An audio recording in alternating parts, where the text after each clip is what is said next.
This is Richard Wolff from Democracy at Work, responding to another Ask Prof Wolff question from our Patreon community.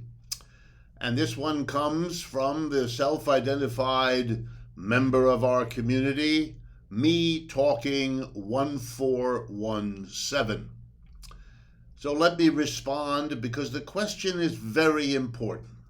It's about the whole issue of systematically overworking employees. It's become a global concern over the last decades, perhaps more than ever. Maybe we have to go back to the earlier days of capitalism when this was more regularly noted and complained about.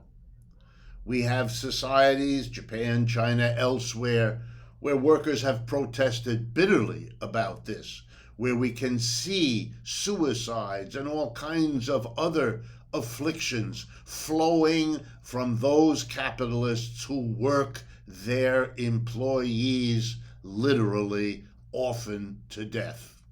What is this overwork? Where does it come from? What's it about?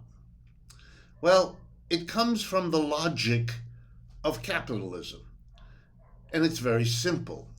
When you hire a worker in the capitalist system, which is how most employees get involved in the work process in the first place, they have to be hired. And the way hiring works is the employer pays the employee, in most cases, by a period of time. I pay you so much per hour. I pay you so much per year. I pay you so much per week or month or whatever it happens to be. And once that contract, that exchange is made, employer gives money to employee, employee gives exactly what? Well, we know what the employer is going to give the employee because that's set up in the contract. So and so many dollars, so and so many Japanese yen, whatever it happens to be. But what's a little fuzzy, if you think about it, is what exactly the employee gives to the employer in exchange.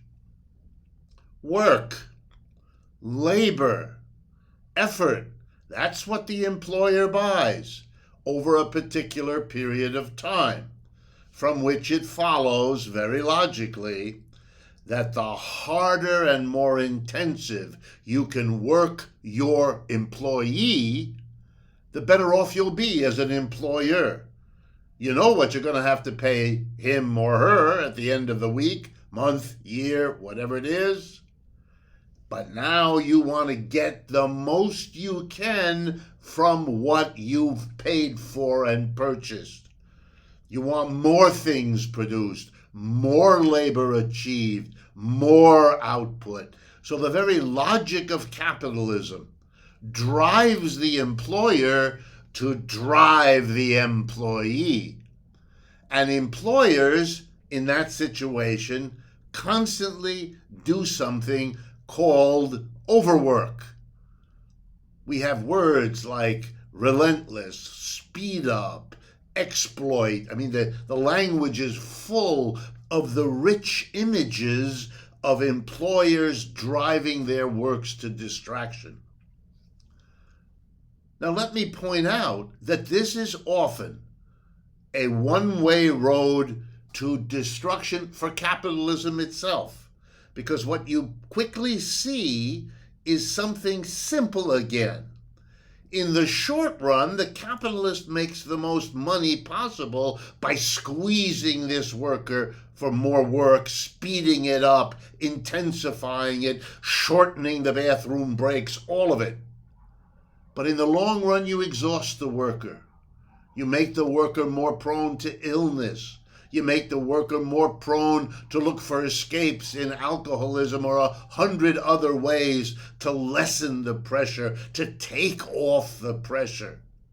In the long run, you destroy the goose that lays the golden egg of your own profit. But capitalism is full of the gross inefficiencies of overdoing its own logic.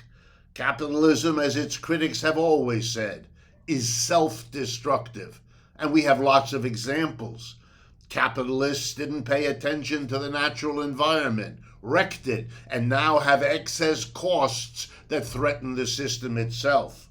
Here in the United States, we're discovering the simple law that everyone used to understand. You have to maintain the toilet if you want it to work. You have to maintain your automobile if you want it to work. You have to maintain in an economic system the infrastructure if you want it to work. But if you neglect it to make more profits in the short run, in the long run, it'll cost you catastrophically. That's what overwork is all about. You know, the Europeans and their labor movement and their socialist movements long ago made this an issue. In Germany, where I'm familiar with the details, it's called work-life balance. It exists in many European countries. Unions have fought for, gone on strike for, and won shortening of labor hours. They're shorter in Europe than they are in the United States in general, in order to say that a worker has to have a life, not just a work job, and there has to be a balance between them. America is where capitalism is kind of unleashed, where it goes further, where it's more extreme. In the short run, over the last century, that developed the United States very profitably. But in the long run, it always comes back to being an undercutting of yourself, a self-destructive excess. And that's why the U.S. capitalist empire is in the decline and crisis that it keeps fading and facing. That's the problem. And it is epitomized by the overwork syndrome. This is Richard Wolff for Democracy at Work.